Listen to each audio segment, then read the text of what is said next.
안녕하세요. 행복한 안식일입니다. 예, 또 한 주일 잘 보내셨습니까? 예, 또 이렇게 행복한 안식일을 맞이해서 다 같이 성전에서 하나님 말씀을 연구할 수 있게 돼서 굉장히 행복하게 생각을 합니다. 오늘 제가 준비한 말씀의 제목은 구원의 청사진이라고 하는 제목입니다. 구원의 청사진이라는 얘기를 딱 들으시면 뭐가 떠오르세요? 성소. 예, 맞습니다. 성소. 근데 제가 이제 성소라는 제목 대신에 굳이 구원의 청사진이라는 제목을 넣었습니다.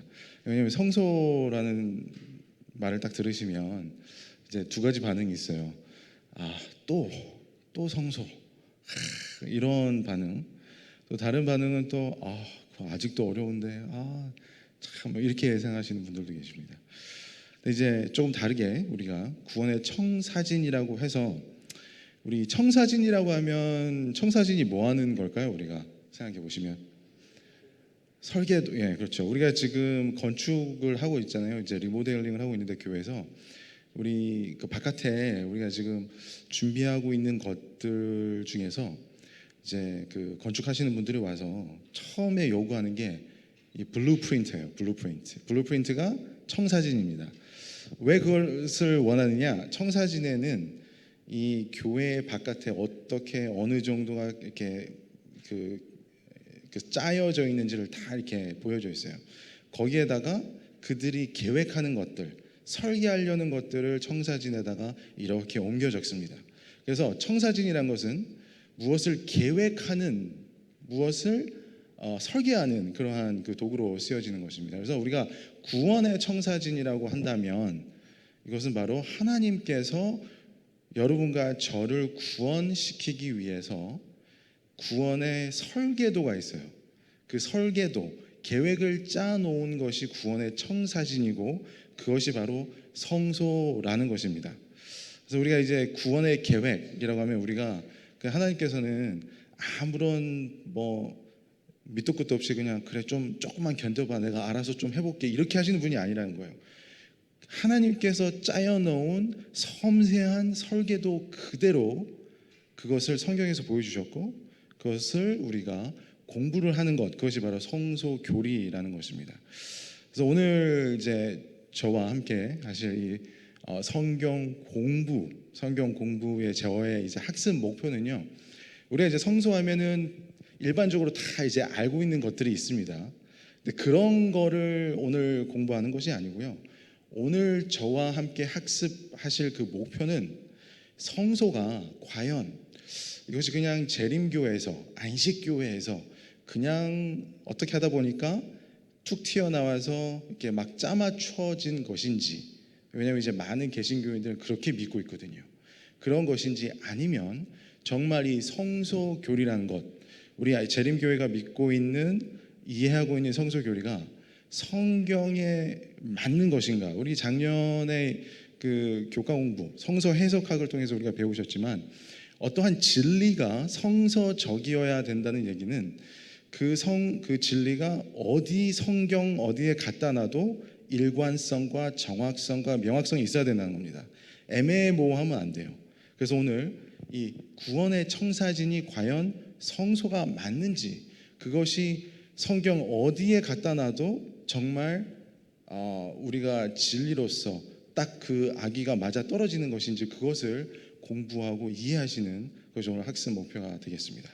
자, 우리 여기서 보면 성소의 모습이 보이십니다. 우리가 보통 이제 성소를 생각하시면 우리가 이제 딱 서서 이렇게 보시는 이런 평면적인 모양이지만 이 성소의 모양은 우리가 이제 공중에서 위에서 이렇게 쫙 보았을 때의 모습이에요. 그래서 입구에서 성소, 바깥들 성소, 지성소까지 앞으로 나아가는 방향을 딱 보았을 때, 전에도 제가 말씀을 좀 드렸지만 아웃라인을 딱 그려보니까 무슨 모양이라고요? 십자가의 모양이 딱 나오죠. 그래서 우리 많은 비재림교인들, 많은 일반 개신교에서 십자가가 끝이다, 십자가 외에는 아무것도 없다 이러면서 이제 성소교리를 막 반박을 해요. 하지만 그 십자가가 전부인 것은 맞습니다. 근데 그들이 모르는 것은 그 십자가가 성소에 있는 모든 것까지 포함한다는 얘기입니다. 지금 보시면 성소의 모습이 십자가거든요. 그러니까 십자가 그 번제단에서 끝나는 것이 아니라 그 바깥들과 성소와 지성소에 있는 모든 것을 포함한 것이 바로 십자가의 완전한 뜻이라는 것입니다. 우리가 이제 먼저 제가 이제 시작하기 전에 약간 양해를 좀 구해야 될 게 있는데, 이 설교를 제가 작년에 영어권에서 했습니다. 하면서 이번에 이제 이걸 따로 또 하면서 준비하면서 시간이 좀 부족해가지고 그 영어로 이렇게 만들어놨던 걸 이제 한국말로 바꿀 시간이 제가 없었어요. 그래서 이제 영어로 좀 이렇게 되어 있는데, 사실 이 글자는 별로 이렇게 중요하지 않고요. 우리 이제 그림을 잘 보시면은 제가 설명을 이제 해드릴 테니까 그렇게 좀 양해를 좀 부탁드리겠습니다. 자, 우리 이 성서를 딱 보시면 우리가 전부 다 아시는 내용이에요.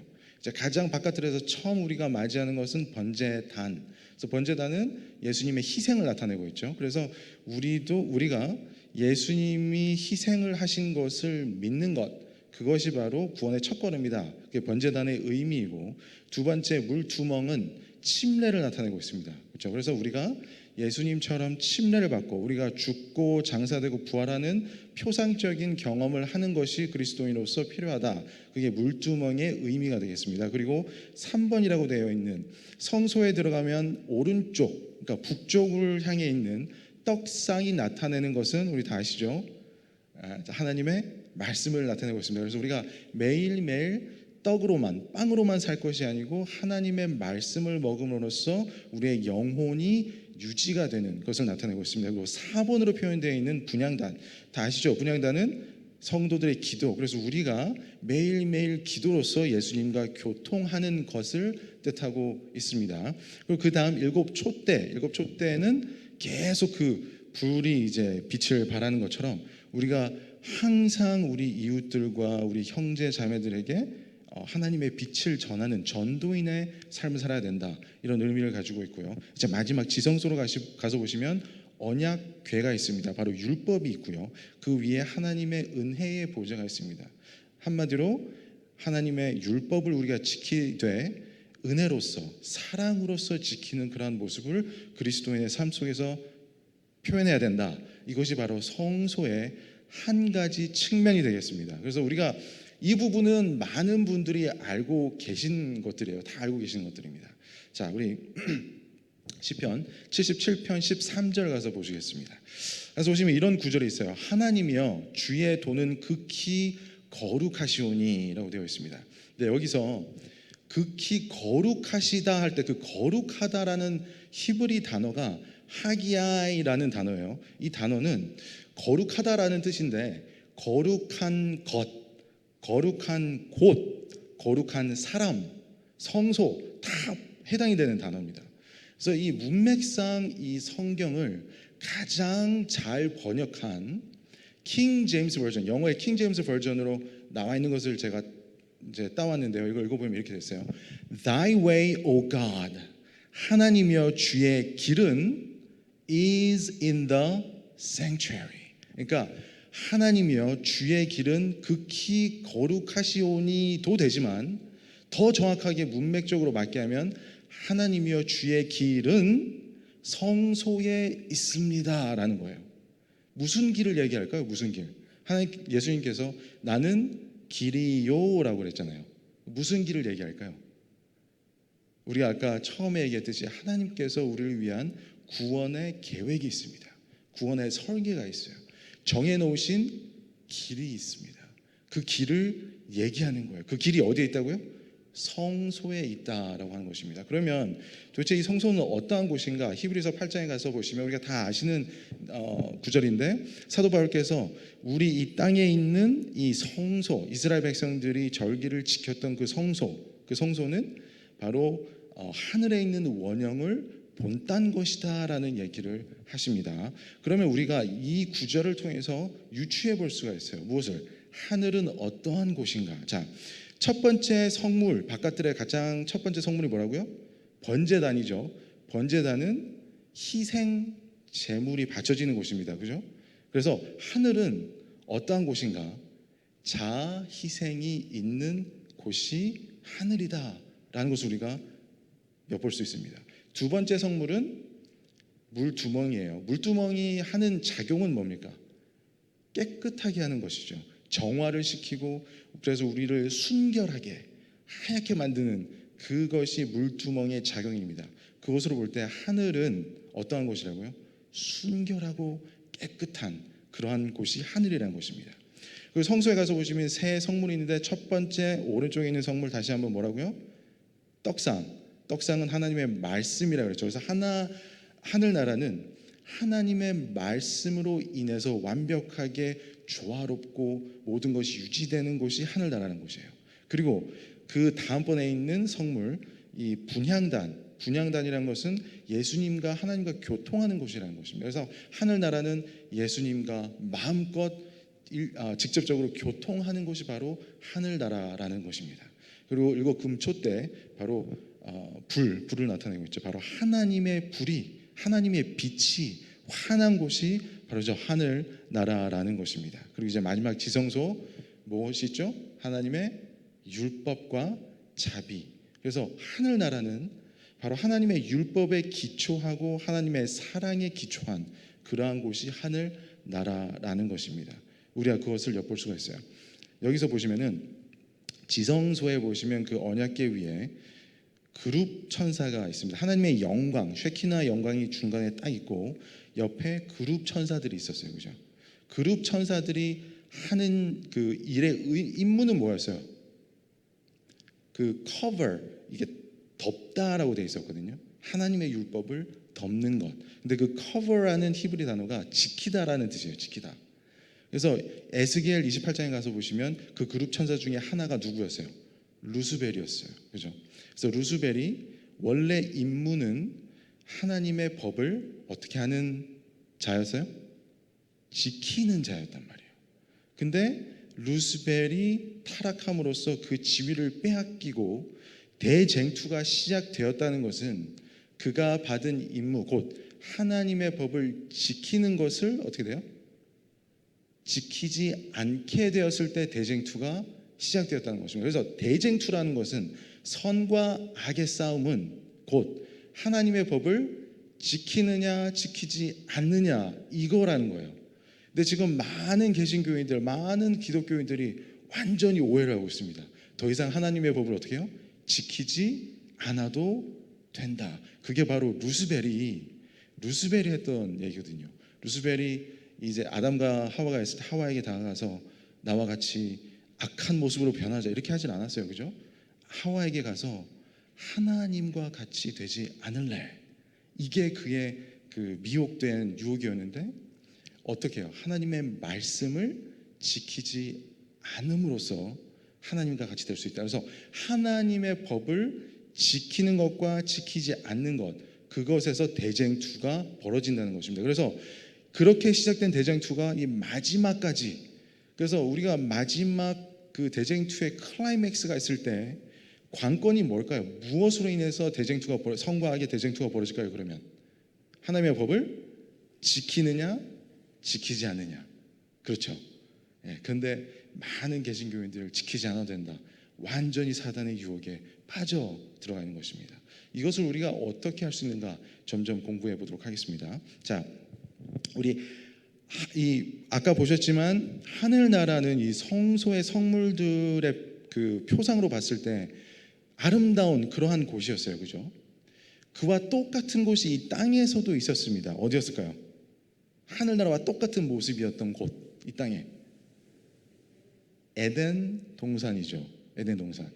이 에덴 동산은 하늘나라와 똑같은 그런 분위기였는데 아담이 죄를 지음으로 인해서 그 인류가 에덴에서 쫓겨나게 되었어요. 그죠?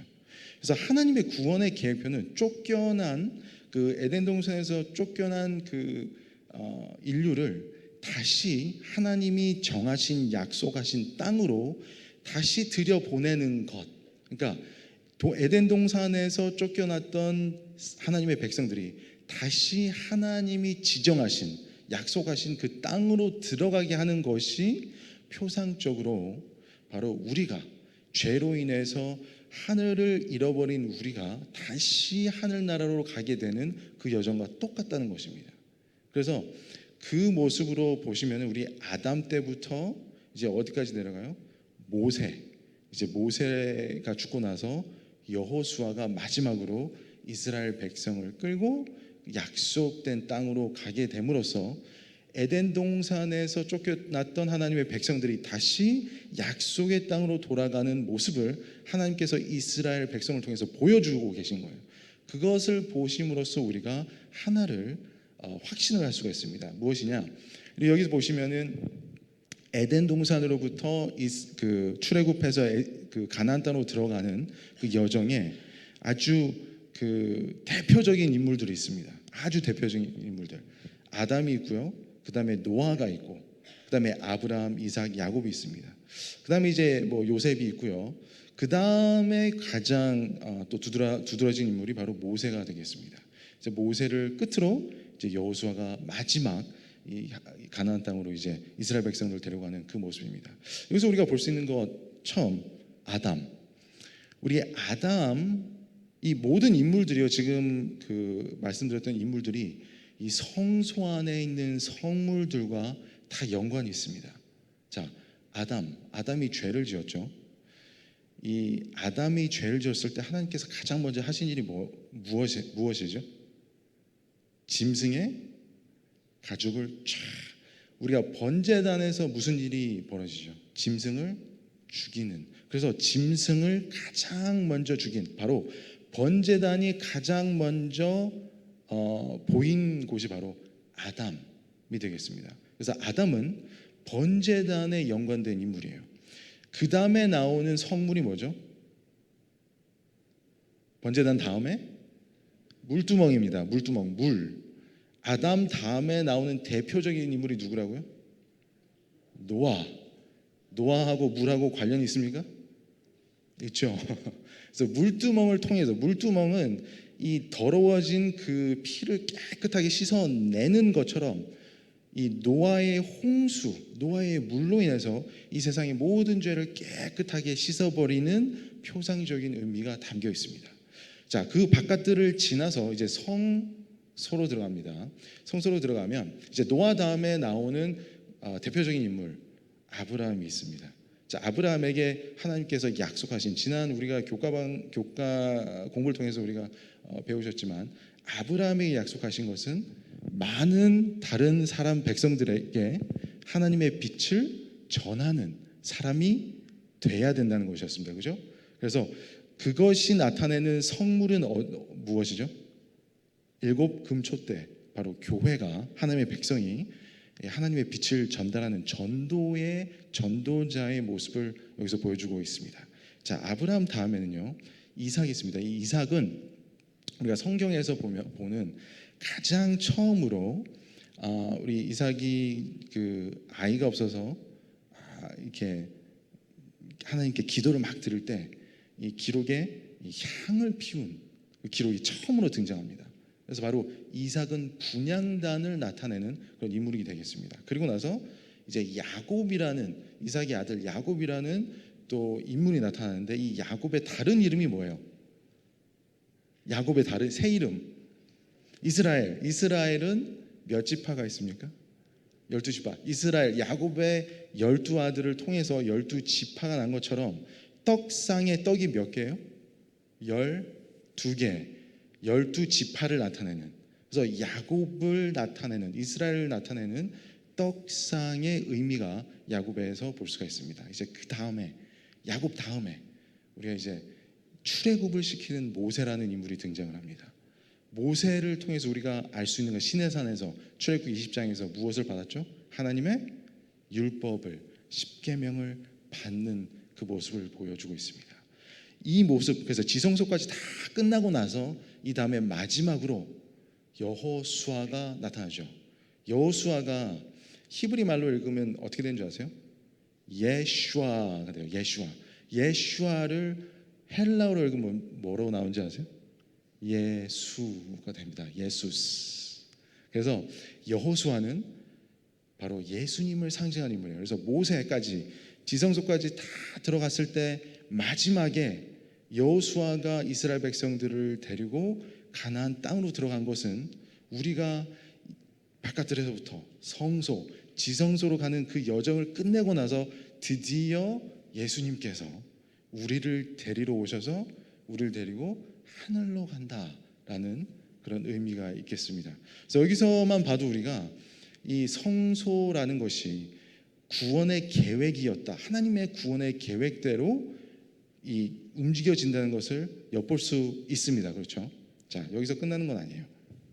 우리 그 시편 23편 다 아시죠? 시편 23편을 보시면은 다윗이 그 노래한 그 하나님이 나의 구원자시다라고 한 노래, 그 노래에 정확하게 성소가 표현되어 있다는 것을 우리가 알 수 있습니다. 첫 번째, 여호와는 나의 목자시니 내가 부족함이 없으리로다. 나의 뭐라고요? 목자시니. 목자가 뭐 하는 직업이에요? 짐승을 치는 직업이죠. 짐승. 자, 성소에 짐승이 있는 성물이 있나요? 어디에서 볼 수 있어요, 우리가? 번제단에서 짐승을 볼 수 있습니다. 그죠? 자, 그리고 2절, 그가 나를 푸른 초장에 누이시며 쉴 만한 어디요? 물가로 인도하시는도다. 성소에 물이 있는 곳이 있습니까? 물두멍이죠. 그죠? 네, 물두멍. 자, 그리고 내 영혼을 소생시키시고, 우리가 죽어가는 영혼이 어떻게 하면 우리가 다시 살아날 수 있을까요? 우리 영혼을 소생시킬 수 있을까요? 그런 것도 있는데 그건 제가 생각을 안 해봤네요. 예수님께서 직접 우리의 중보자가 되셔서 우리의 쓰러져가는 죽어가는 영혼을 소생시키시는 것은 바로 예수님의 중보라는 것입니다. 예수님의 중보 없이는 우리가 영혼이 소생될 수가 없어요. 바로 중보자 되신 그 예수님을 나타내는 성물은 어디 있습니까? 분향단, 우리의 기도를 이렇게 보시는 우리 예수님이시죠. 자, 그리고 내가 사망의 음침한 골짜기로 다닐지라도 해를 두려워하지 않을 것은 주께서 나와 함께 하심이라. 주의 지팡이와 막대기가 나를 안위하시나이다. 여기서 주의 지팡이와 막대기라는 표현이 나왔어요. 이 지팡이와 막대기는 무엇으로 만든 지팡이와 막대기일까요? 나무로 만들었습니다. 나무. 성경에서 나무라고 하는 것은 굉장히 큰 의미가 있어요. 우리 성소에서 나무로 만든 성물이 있습니까? 7금초대 감람나무로 만들고 감람유를 통해서 그 기름이 지탱이 되고 있습니다. 바로 그래서 7금초대를 나타내고 있습니다. 그리고 주께서 내 원수의 목전에서 내게 상을 베푸시고, 이 상이라는 것은 뭘까요? 상, 뭐 잘했다는 상? 그게 아니고 원어에서 상은 먹는 걸 얘기하고 있어요. 우리 먹는 게 성소에 있습니까? 떡상이 있죠. 바로 떡상을 여기서 의미하고 있습니다. 나의 평생의 선하심과 인자하심이 정녕 나를 따르리니 내가 여호와의 집에 영원히 거하리로다. 성소에서 여호와의 집, 여호와의 영광이 그대로 있는 곳이 어디죠? 지성소가 되겠습니다.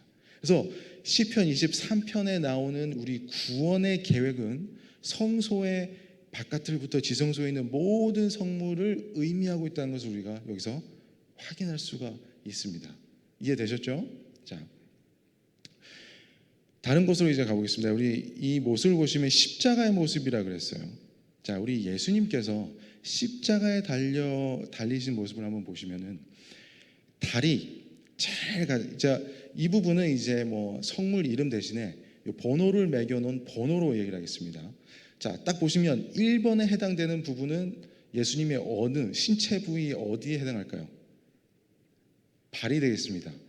포갠 발에 못이 탁 박힌 그 모습을 우리가 볼 수 있습니다. 그 위에 올라가면 2번에서는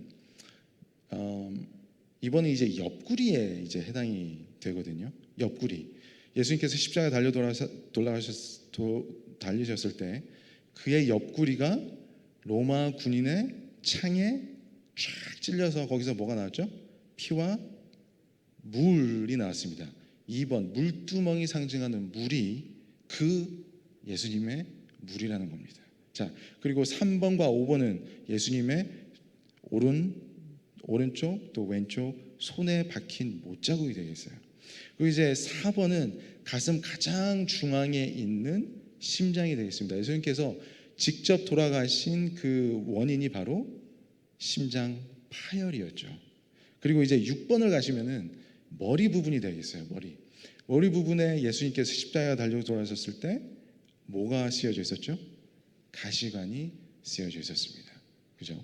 그래서 십자가의 모습을 통해서 우리가 이 성소의 모습과 일치한 것을 또 볼 수 있는데, 우리는 예수님을 이제 따라가는 사람들이니까 이것을 봤을 때 우리의 몸도 이것과 똑같다라는 것을 이제 우리가 좀 생각을 해보셔야 돼요.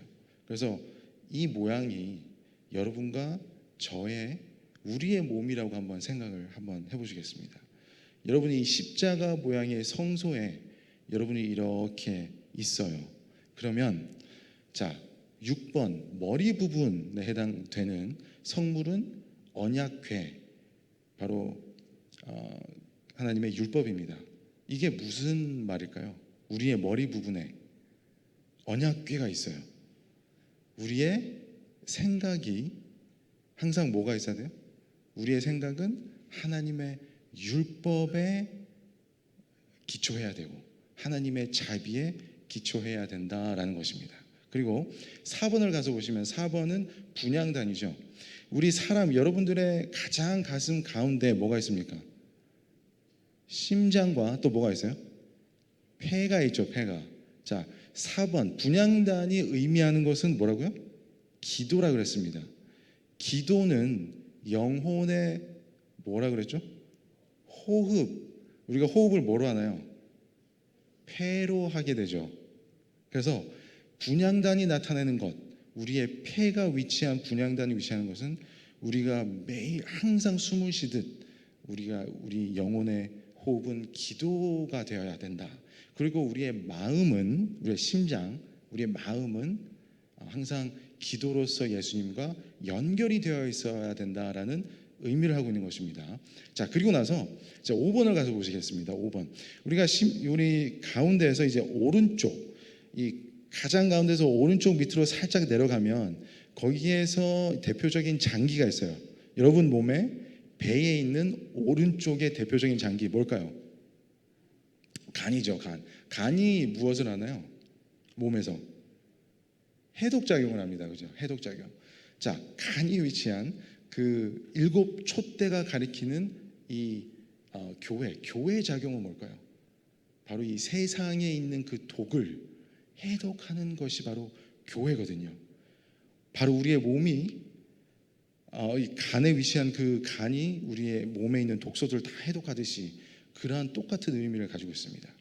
그리고 이제 왼쪽으로 가서 보시면 여러분의 몸의 왼쪽, 배의 왼쪽에 있는 대표적인 장기가 뭘까요? 아주 대표적인 거. 췌장 말고 췌장 앞에 있는 거. 위죠. 위. 우리 위로 뭐 하나요? 밥을 먹고 소화를 시킵니다. 자, 위가 위치한 곳에 뭐가 있어요? 떡상이 있죠. 우리의 먹는 것이 있습니다. 그리고 그 밑에 우리의 이제 그 배의 가장 밑 부분에 있는 그 장기가 이제 두 개가 있습니다. 콩팥이에요. 콩팥은 어떠한 작용을 하죠? 콩팥은 불순물을 씻겨내는 작용을 합니다. 정화하는 작용을 해요. 깨끗하게 하는 작용을 합니다. 우리 그 콩팥이 위치해 있는 그 성물, 바로 물두멍이 의미하는 것과 똑같은 의미가 되는 것입니다. 그리고 이제 마지막으로 1번 번제단이 의미하는 것, 우리 신체 중에서 1번이 어딜까요? 우리 발이겠죠. 우리 다리와 발이 의미하는 것은 우리의 발걸음을 나타내고 있습니다. 그래서 우리의 발걸음이 어디로 향해야 된다는 거예요? 번제단, 곧 십자가로 향해야 된다는 것입니다. 그래서 우리가 우리의 몸을 통해서도 성소가 의미가 있다는 것을 우리가 확인할 수가 있는 것입니다. 자, 이거는 이제 좀 넘어가고요. 예수님께서 이 땅에 오셨을 때 어디에서 태어나셨죠? 그러니까 그 장소, 어떠한 누가 있는 곳에서, 어떠한 짐승이 있는 곳에서. 자, 성소에서 짐승이 어디에 있습니까? 번제단에 있죠. 그래서 예수님께서 번제단에서 상징하는 짐승과 같이 이 세상에서 짐승의 모습으로 태어나셨어요. 자, 그리고 나서 이제 예수님께서 30살 되던 해에 침례를 받습니다. 바로 물두멍의 경험을 하시는 거예요. 그리고 이제 그 침례를 받으시고 그 다음에 어디로 가시죠? 예수님께서 광야에 시험을 받으러 갑니다. 몇 번의 시험이요? 3번. 우리 물두멍을 지나서 성소로 가면 성문이 몇 개가 있죠? 3번. 예수님께서 3번 시험을 받은 것처럼 성소에도 3가지의 성물이 있습니다. 예수님께서 첫 번째 받은 시험이 뭐였는지 기억나시나요? 이 돌들로 뭐라고요? 떡이 되게 하라. 성소에 떡이 있습니까? 떡상이 있죠. 네. 그래서 바로 떡상이 나타나는 것은 예수님이 받으신 첫 번째 시험을 나타내는 것이에요. 두 번째 시험, 마태복음 4장에 나온 두 번째 시험은 이 사단이 예수님을 데리고 어디로 올라가죠? 성전 꼭대기로 올라가서 뛰어내려라. 네가 진짜 하나님의 아들이면 천사가 너의 발을 붙잡아 줄 거다. 왜 하필이면 교회에서 그랬을까요? 교회에서, 성전 꼭대기에서. 성전은 어떤 곳이에요? 우리가 하나님의 진리를 전하는 곳이지 쓸데없이 하나님을 시험하는 곳이 아니라는 겁니다. 예수님께서 그래서 아버지를 시험하지 말라 이렇게 말씀하셨죠. 자, 우리 교회를 나타내는 성물이 어디 있습니까? 7 금촛대가 되겠죠. 그리고 세 번째 시험, 사단의 예수님께 대한 세 번째 시험이 뭐였어요? 산 위에 올라가서 보여주고 다 나에게 어떻게 하라고요? 경배하라, 나에게 예배하라. 우리 성물 중에서 예배한다, 경배한다라는 의미를 가진 성물이 있습니까? 바로 분향단이 되겠습니다. 분향단. 그리고 우리 종교를 다 보시면요, 힌두교, 이슬람교, 불교 다 뭐를 피워요? 향을 피우죠. 그 왜 피울까요? 향 피우는 거는 예배 드린다는 뜻이거든요. 그래서 원래는 우리 성소에서 나왔습니다. 근데 우리 기독교는 향을 피울 필요가 있어요, 없어요? 이제는 없어요. 이제는 직접 우리가 기도로서 향기로운 향이 돼서 예수님과 교통을 할 수 있습니다. 그죠? 그래서 이 향이라는 것은 직접 예배드리고 경배드린다는 뜻이에요. 곧 사단이 예수님께 나에게 경배하라라고 했던 것은 분향단을 나에게 달라, 그 의미가 되겠습니다. 그래서 예수님께서 지금 3번의 시험을 광야에서 다 통과하셨듯이 그 모습을 우리가 성소에서 보실 수가 있는 것입니다. 그래서 그 광야의 3번의 시험을 통과하시고 나서 예수님께서 공생애를 시작하시면서 지성소, 바로 하나님의 법과 하나님의 자비, 하나님의 은혜, 하나님의 사랑을 설교하시고 전파한 그 공생의 모습을 우리가 볼 수 있습니다. 그래서 예수님의 그 생애가 다 어디에 나타나 있다는 거예요? 바로 이 성소에 그대로 나타나 있다는 것입니다. 거꾸로도 볼 수 있습니다. 아주 빠르게요. 지성소, 하나님의 보좌, 예수님께서는 하늘의 보좌를 버리시고 이 땅에 내려오셨습니다. 내려오셔서 하나님의 말씀, 떡상, 하나님의 말씀을 전파하시고 분향단, 하나님과 항상 기도하는 생애를 사시고 또 7 금촛대, 사람들에게 말씀을 전파하는 생애를 사시고 물두멍, 침례 받으시고 번제단, 십자가에 달려 돌아가시는 그 모습을 우리가 성소에서 거꾸로도 이렇게 쫙 볼 수가 있는 것입니다. 우리가 그뿐만이 아니고요, 신약을 보면 신약에서도 성소의 모습을 그대로 볼 수 있습니다. 우리 처음에 신약을 딱 펴시면 사복음서가 나오죠. 마태, 마가, 누가, 요한. 다 무슨 얘기를 하고 있죠? 예수님의 생애, 그의 죽음, 그의 장사되신 부활하심, 그죠? 다 무엇을 의미하는 성물에 해당이 되죠? 번제단에 해당됩니다. 그죠? 그리고 이제 그 다음 책 사도행전에 가시면, 사도행전에 가면 뭐만 보이세요? 거의 침례 주는 것만 보이시잖아요, 그죠? 다 침례 받는 것.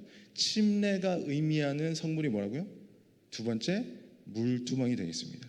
그리고 나서 로마서부터 유다서까지 쫙 다 하나님의 말씀을 어떻게 지킬 것인가, 하나님과 어떻게 교통할 것인가, 또 우리가 하나님의 말씀을 어떻게 전할 것인가에 대한 내용이 쫙 들어 있습니다.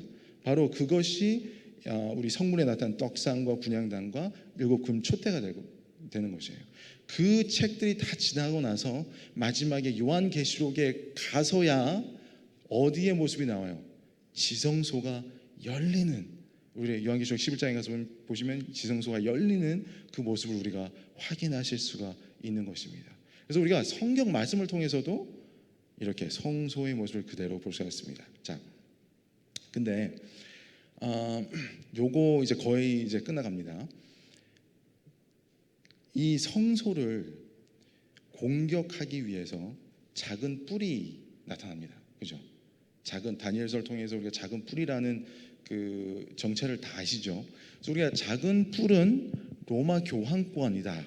그래서 교황의 그 카톨릭 교회라는 것을 우리가 알기 위해서 복잡한 뭐 공식이 다 있어요. 막 그래서 요한계시록 7장 가셔야 되고 8장 가셔야 되고 11장까지도 가셔야 되고, 그거를 이제 다 요한계시록 13장과 14장과 맞춰서 다 보셔야 되는데, 그렇게 할 필요 없이 우리가 성소를 보시게 되면 이것이 바로 로마 카톨릭 교회였구나라는 것을 우리가 볼 수가 있어요. 자, 우리 첫 번째 번제단이 의미하는 것은 예수님의 희생이에요.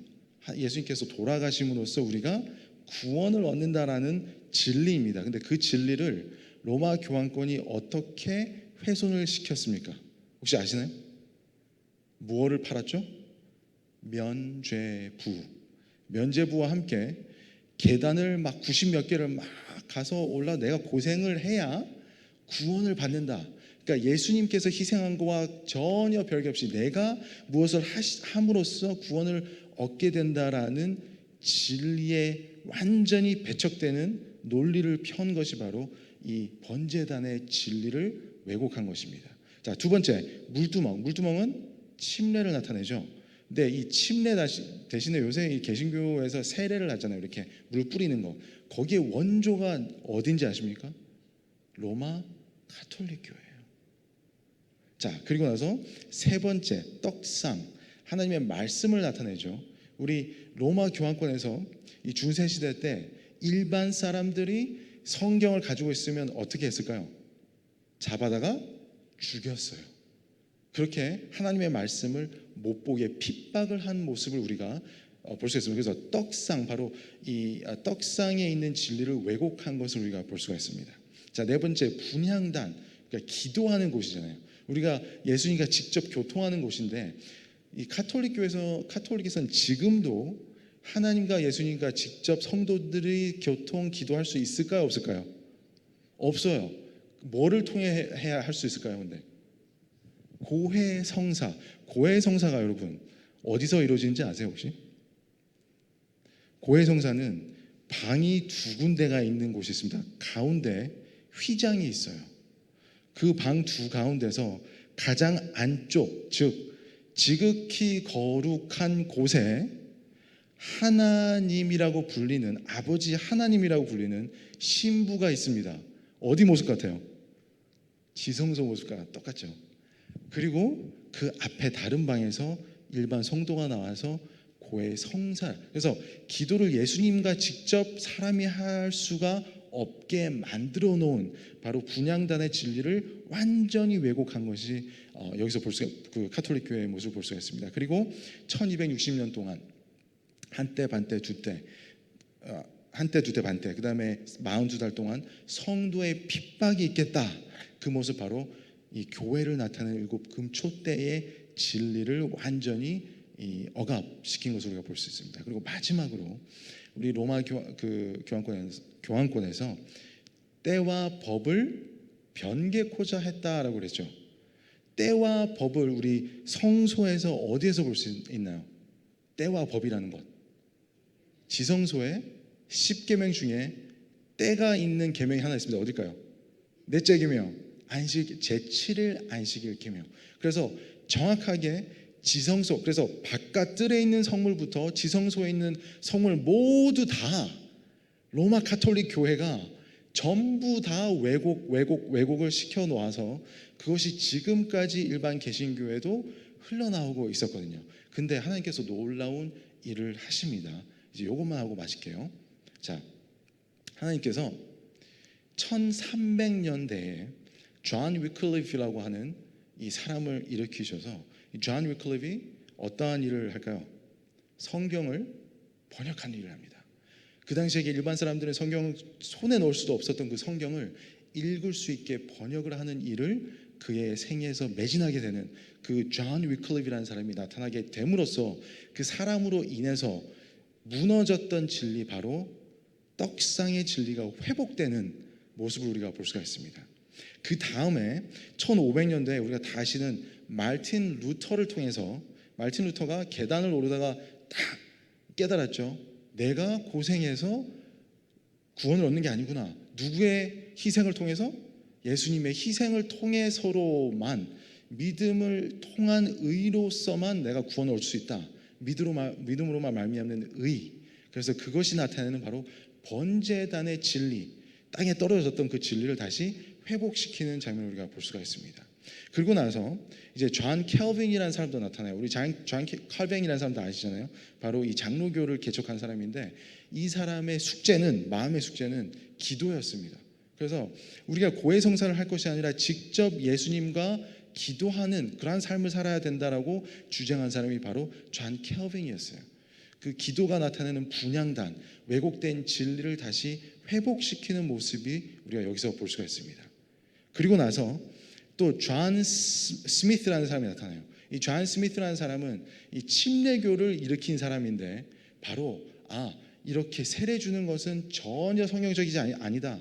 우리가 하나님, 예수님처럼 죽고 장사되고 부활하는 바로 물 밑으로 가는 침례를 받아야 된다. 그래서 침례교를 만든 존 스미스가 1600년대에 나타나게 됩니다.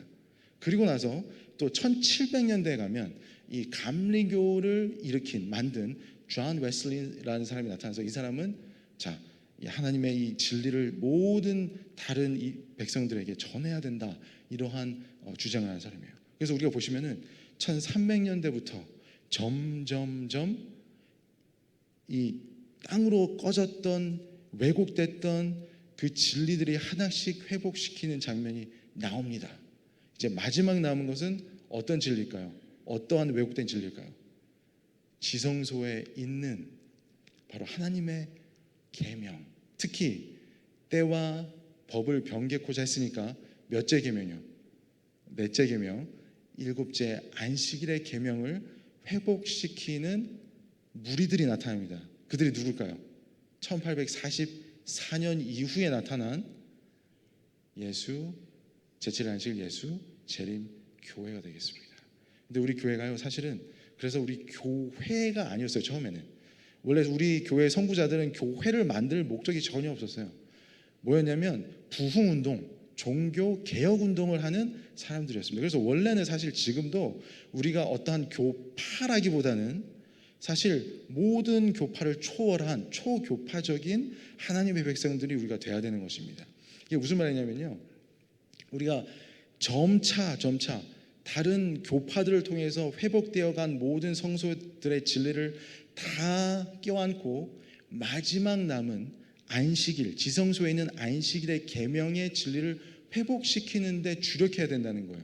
그 뜻은 우리가 감리교인에게, 장로교인에게, 침례교인에게 바벨론 교회 다니시네요, 이렇게 말하면 안 되고, 그들도 우리와 같이 성소의 모든 것을 회복시켰으나 마지막 남은 이 안식일 계명의 진리까지 회복시킬 수 있도록 도와주는 그 임무를 가진 게 누구라는 거예요? 여러분과 저라는 것입니다. 자, 우리 지난주에 목사님께서 설교하신 부분이 있는데, 우리 마지막 때가 노아의 때와 같다 그랬죠. 이제 노아를 보시면 노아 때 이제 방주에 들어갔었어야 됐어요. 방주가 영어로 뭐예요? Noah's Ark가 되죠. Ark. 우리 지성소 가장 마지막 십계명을 담고 있는 언약 궤를 영어로 뭐라고 하는지 아세요? Ark. 그래서 우리가 지금 노아의 때처럼 마지막 때 우리가 들어가야 할 곳이 있습니다. 어디라고요? Ark라는 곳이에요. 그래서 우리가 성소를 통해서 잃어버렸던 모든 진리를 다 회복시키면서 마지막 남은 그 아크에 있는 그 안식일 계명까지 회복시키는데 매진하시는 여러분과 제가 됐으면 좋겠습니다. 감사합니다. 사랑 많으신 하나님 아버지, 구원을 잃어버린 저희에게 다시 구원을 찾을 수 있도록 구원의 청사진인 성소를 보여주시니 감사합니다.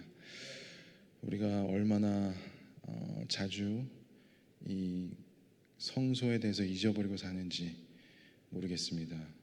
예수님께서 그 성소를 보여주시고 그 안에 있는 모든 진리를 저희가 공부하도록 하심으로써 저희가 이제 드디어 구원에 이르는 하나님께서 약속하신 우리 잃어버린 낙원 저 하늘에 다시 들어갈 수 있는 그 길이 된다는 것을 다시 한번 깨닫는 소중한 시간이 될 수 있도록 인도해 주옵소서. 그래서 우리가 마지막 노아의 방주에 다시 타고 이제 드디어 예수님 오시는 그날까지 안전하게 또 서로 용기를 붙들며 신앙생활을 할 수 있는 많은 모든 올랜도 중앙교회 성도들이 될 수 있도록 인도해 주옵소서. 사랑하는 많으신 예수님 이름으로 간절히 기도드리옵나이다.